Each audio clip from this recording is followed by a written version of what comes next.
From age 15 to 18, I hated myself for becoming the thing that I loathed, a bully. When I was 19, I wrote, "I will love myself despite the ease with which I lean toward the opposite." I'm not the only kid who grew up this way, surrounded by people who used to say that rhyme about sticks and stones, as if broken bones hurt more than the names we got called, and we got called them all.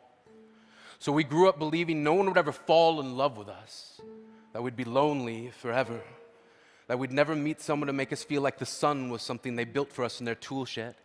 So broken heartstrings bled the blues, and we tried to empty ourselves so we'd feel nothing. Don't tell me that hurts less than a broken bone. That an ingrown life is something surgeons can cut away, that there's no way for it to metastasize. It does. She was 8 years old, our first day of grade 3, when she got called ugly. We both got moved to the back of class so we would stop getting bombarded by spitballs. But the school halls were a battleground. We found ourselves outnumbered day after wretched day. We used to stay inside for recess because outside was worse. Outside, we'd have to rehearse running away or learn to stay still like statues, giving no clues that we were there. In grade 5, they taped a sign to the front of her desk that read, "Beware of dog." To this day, despite a loving husband, she doesn't think she's beautiful because of a birthmark that takes up a little less than half her face. Kids used to say she looks like a wrong answer that someone tried to erase but couldn't quite get the job done.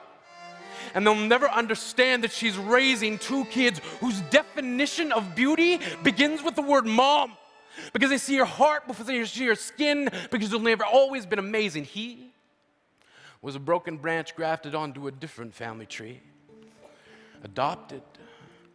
Not because his parents opted for a different destiny. He was 3 when it became a mixed drink of 1 part left alone and 2 parts tragedy. Started therapy in 8th grade. Had a personality made up of tests and pills. Lived like the uphills were mountains and the downhills were cliffs. 4/5 suicidal, a tidal wave of antidepressants, and an adolescent being called pauper. 1 part because of the pills, 99 parts because of the cruelty.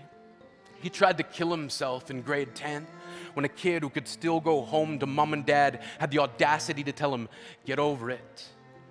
As if depression is something that could be remedied by any of the contents found in a first aid kit.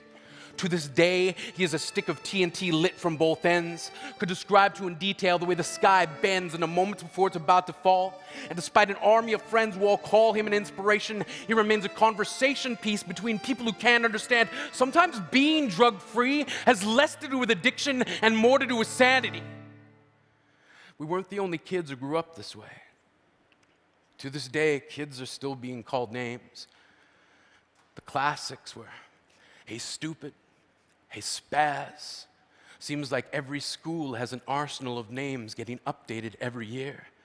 And if a kid breaks into school and no one around chooses to hear it, they make a sound.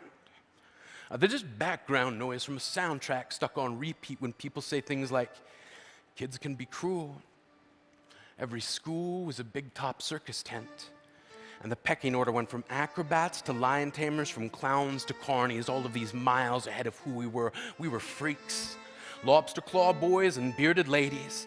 Oddities, juggling depression and loneliness, playing solitaire, spin the bottle, trying to kiss the wounded parts of ourselves and heal. But at night, while the others slept, we kept walking the tightrope.